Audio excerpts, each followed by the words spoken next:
Rain hammered against the windows of the little gas station, as if the sky itself had decided to mourn. The young woman standing at the counter had exactly $1 left to her name. $1 to choose between hope and survival. Her little son waited in the old car outside, wrapped in a thin blanket, believing his mother could fix anything. She slowly placed the last crumpled bill on the counter and reached for a scratch ticket. Before the cashier could hand it over, a cold voice behind her shattered the silence. A sharply dressed billionaire stepped forward, stared at the ticket in her hand, and said 6 words that would change both of their lives forever. "That's mine. Before we begin, if you believe kindness still exists, that second chances can change lives, and that one act of compassion can rewrite someone's future. Please take a moment to like this video. Leave a comment telling us where you're watching from. Share this story with someone who needs hope today. And subscribe for more emotional stories that stay with you long after they end." Emily Carter had never imagined that life could collapse so completely in less than a year. 12 months earlier, she had a modest apartment, a dependable nursing assistant job, and dreams of saving enough money to send her 6-year-old son, Noah, to a better school. She was not wealthy, but she believed that hard work eventually rewarded honest people. Then her husband disappeared after burying the family beneath mountains of debt. The bank repossessed their car. Medical bills from Noah's asthma treatments swallowed every dollar she earned. When the nursing home where she worked shut down unexpectedly, unemployment arrived without warning.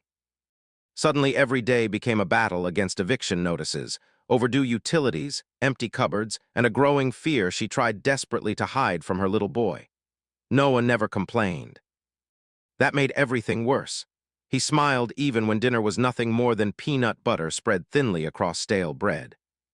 He pretended camping in their aging sedan was an adventure after they lost the apartment. Every night he asked his mother whether tomorrow would be better. Every night Emily kissed his forehead and promised it would. Every night she cried after he fell asleep because she no longer believed her own words. For weeks she searched everywhere for work. Grocery stores, hospitals, restaurants, hotels, warehouses. Everywhere she went, managers politely accepted her application and promised to call. The calls never came. Gasoline became a luxury she could barely afford. Sometimes she parked near public libraries simply so Noah could stay warm while she filled out online applications using free internet. Hope slowly became heavier than despair. That rainy Thursday evening, Emily counted every coin she owned on the dashboard of her car. $1 remained after buying enough fuel to reach another job interview the following morning. One lonely dollar. She knew she should probably save it, maybe buy a loaf of bread. Maybe keep it for gas, but exhaustion clouds judgment in ways comfort never understands. When they stopped at the gas station, Noah remained asleep in the backseat. Emily quietly stepped inside to use the restroom and buy a bottle of water. Near the register sat a colorful display of scratch tickets advertising a $1 million prize. She stared at them longer than she wanted to admit. She wasn't a gambler. She had never believed in luck. But something inside whispered that life had already taken everything from her. What difference could $1 make now? She slid the bill toward the cashier. "I'll take that one." The cashier reached for the ticket. That was when another hand appeared. The man wore an expensive charcoal coat tailored perfectly across broad shoulders. His watch alone probably cost more than Emily had earned in 5 years. His shoes never seemed to have touched mud despite the storm outside. Everything about him suggested a world where money erased problems before they existed. He looked directly at the scratch ticket. Then he calmly said it. "That's mine." Emily blinked in confusion. The cashier froze. For a brief moment, the entire store seemed to stop breathing. The wealthy stranger explained that he had asked the cashier to hold the next ticket in the roll while he finished a phone call outside. According to him, the ticket Emily held belonged to him already.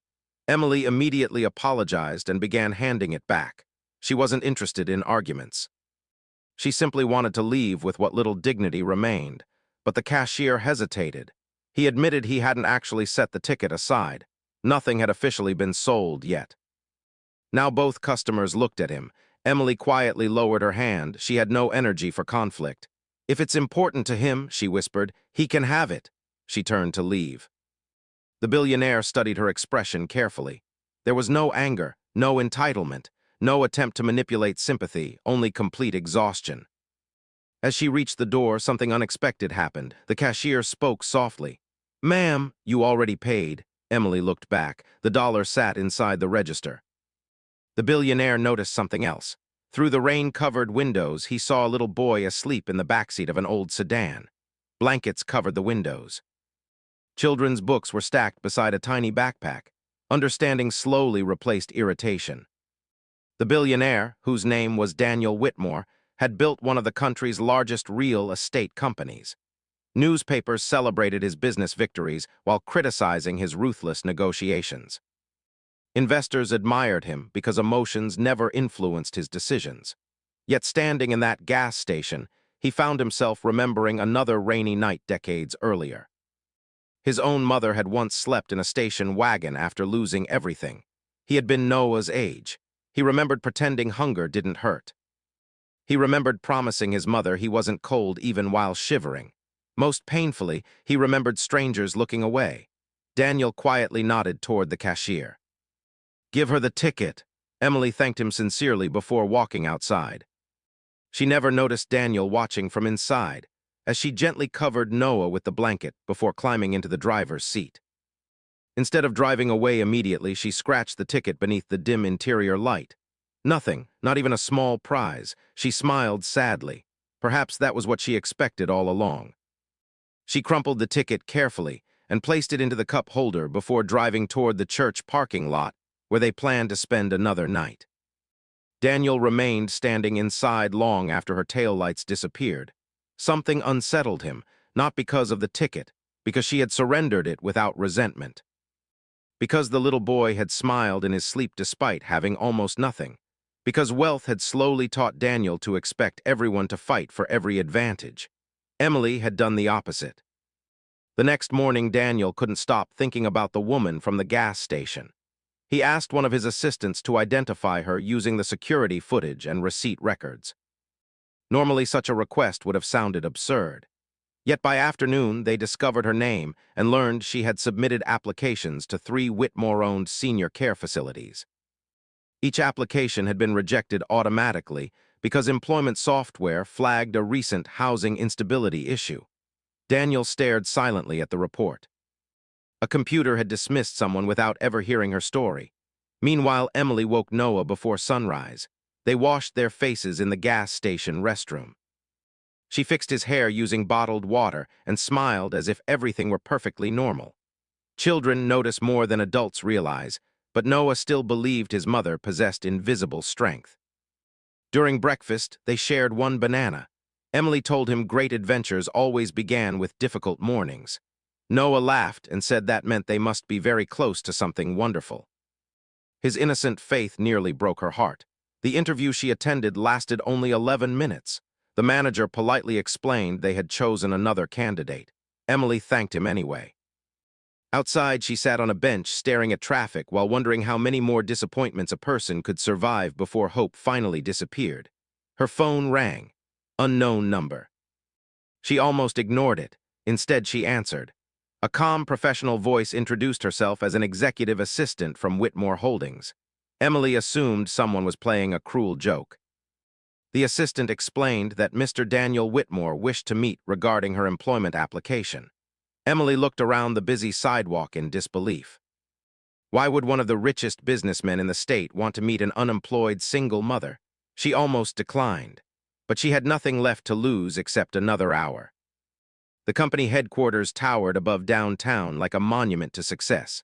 Polished marble floors reflected crystal chandeliers. Employees moved confidently through elegant hallways. Emily felt painfully out of place wearing the only clean blouse she owned. Daniel greeted her personally, not through assistants, not behind security, face to face. He remembered every detail from the gas station. The conversation that followed surprised them both. Daniel asked almost nothing about qualifications. Instead, he asked about Noah, about perseverance, about what kept her going. Emily answered honestly. She admitted she was terrified almost every day. She admitted she no longer prayed for miracles.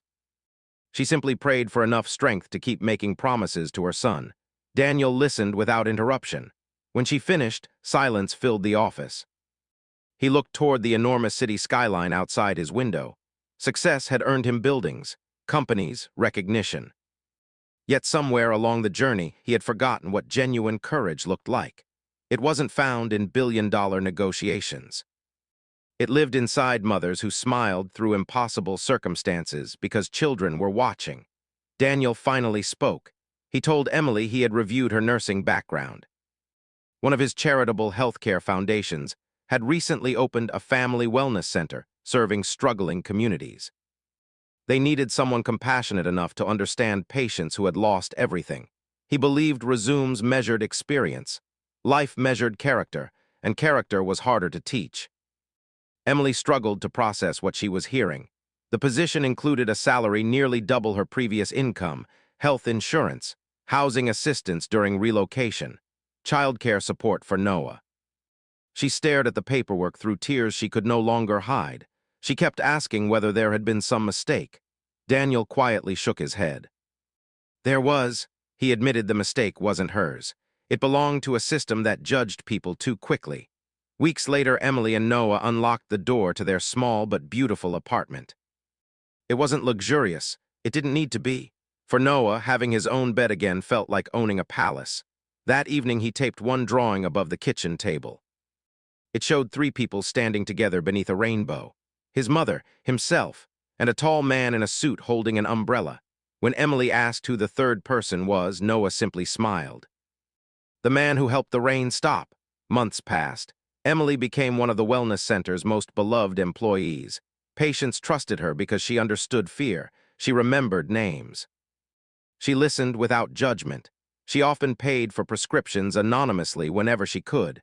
Not because she had forgotten hardship, because she never wanted anyone else to feel invisible. Daniel visited the center several times each year. He never mentioned the scratch ticket again. Both understood that the ticket had never been the real prize. The true fortune had been compassion, arriving exactly when hope was about to disappear. One rainy anniversary of that unforgettable night, Daniel returned to the same gas station. He purchased an entire roll of scratch tickets. Instead of scratching them himself, he quietly handed them to struggling customers walking through the door. Most never won anything. But each one left with something greater than a chance at money. They left believing someone still cared. If this story has touched your heart so far, please write this in the comments. Kindness always comes back. We'd love to read your thoughts and see how many people still believe compassion can change the world. As Emily tucked Noah into bed that evening, he asked whether miracles were real. She smiled gently before turning off the light. She realized miracles rarely arrived wrapped in fireworks or impossible luck. Sometimes they looked like a stranger choosing empathy over pride. Sometimes they looked like someone seeing another human being instead of their circumstances. Sometimes the greatest miracle wasn't winning $1 million. It was meeting someone who reminded you that your life was already worth far more than any jackpot. The story of Emily Carter could have ended the day she accepted the position at Daniel Whitmore's Wellness Center. For many people, finding a stable job, a safe apartment, and a fresh start would have been the perfect ending. But life has a remarkable way of continuing to write chapters long after we believe the book is complete. Sometimes the greatest blessings are not the ones we receive. They are the ones we eventually become for someone else. 6 months after moving into their new apartment, life looked completely different. Every morning, Noah walked to school wearing clean clothes, carrying a backpack that wasn't borrowed, and smiling with the confidence only a secure child can have. Emily watched him disappear through the school gates each day, and for the first time in years, she no longer carried the crushing fear that someone would discover they had nowhere to go after school. The wellness center quickly became more than just a workplace. It became her second home. Families arrived every day carrying burdens that Emily understood without explanation. Some had lost jobs. Others had escaped abusive relationships. Elderly patients came alone because their families had forgotten them. Young mothers cried quietly in examination rooms, believing they had failed their children. Emily never judged them. She listened. She remembered every painful detail because she had once lived those same moments. Instead of rushing through appointments, she stayed a few extra minutes. She learned children's birthdays. She remembered favorite colors. She kept small toys in her desk drawer for frightened little patients. Whenever someone apologized for crying, Emily would gently remind them that tears were proof they hadn't given up. Word spread throughout the city. People weren't just visiting the wellness center because of the medical care. They came because someone finally treated them like human beings.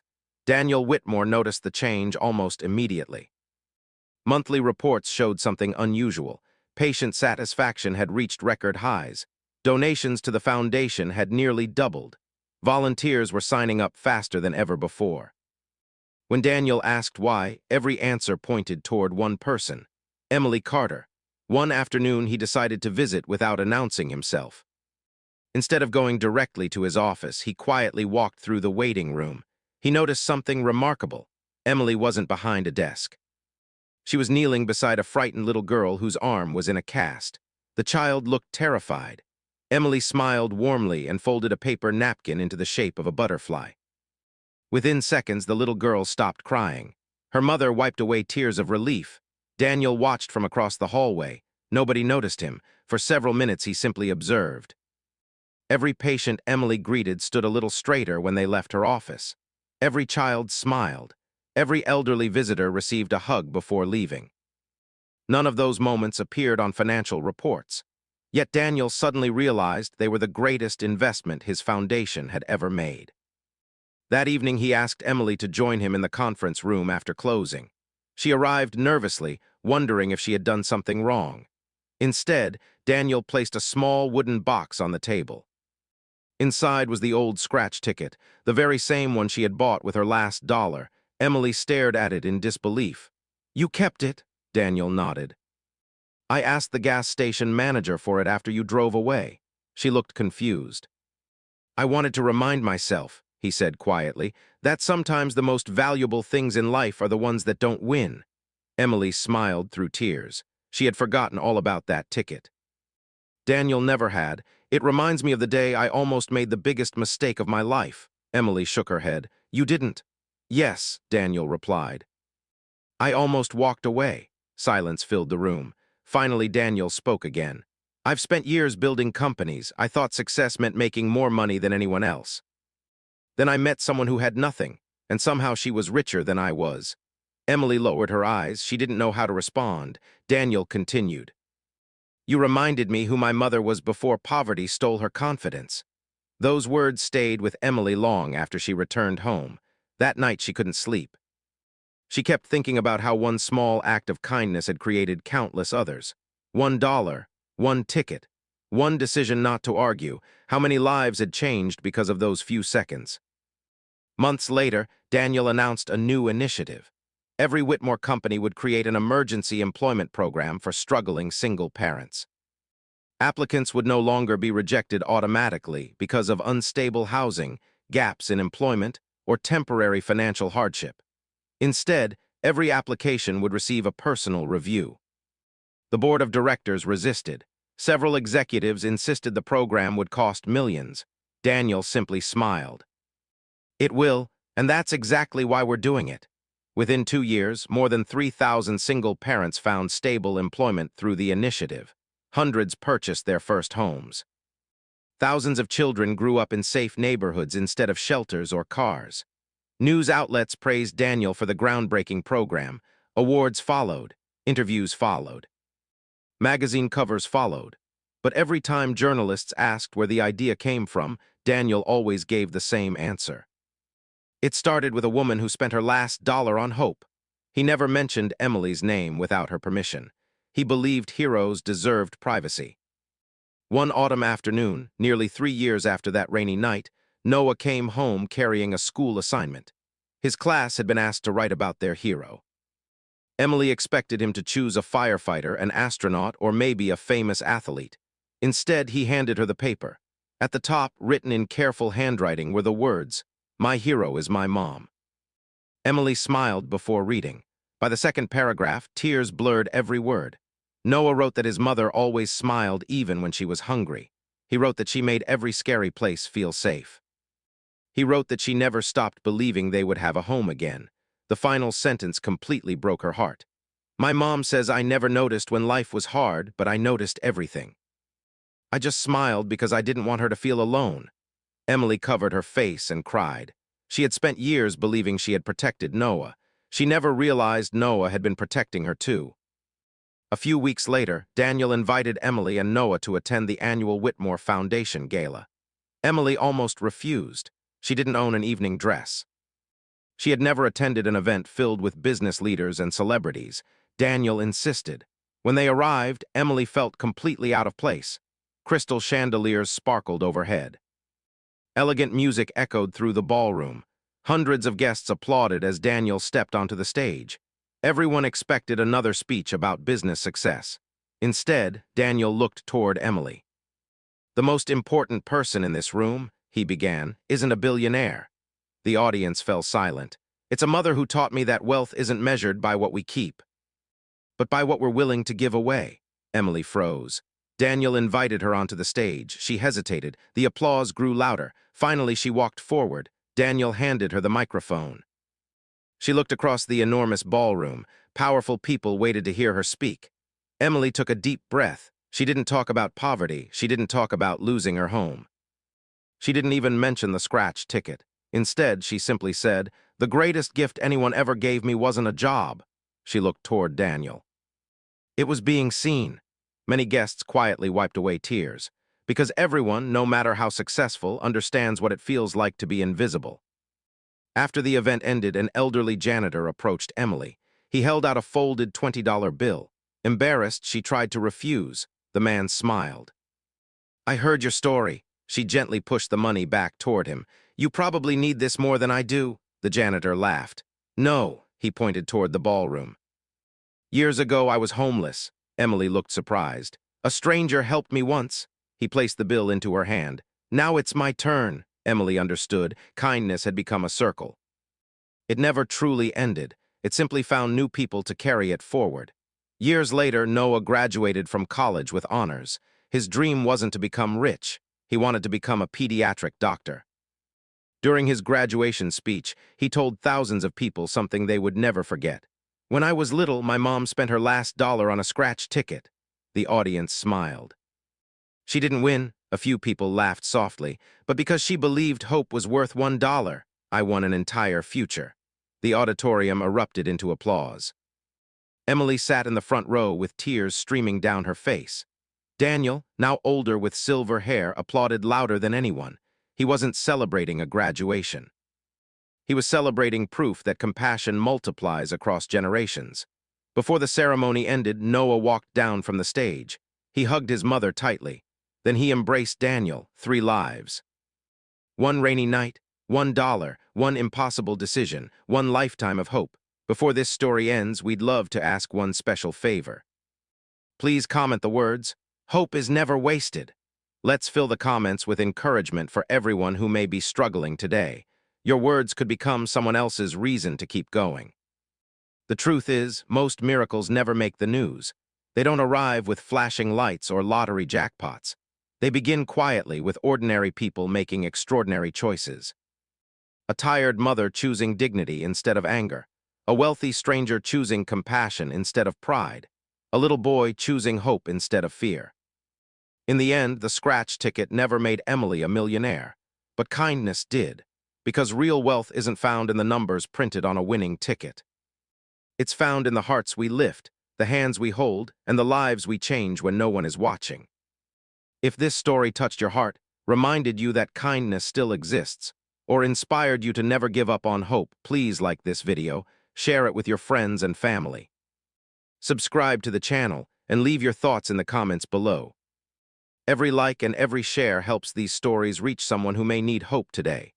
Remember, one small act of kindness can become the beginning of someone else's miracle.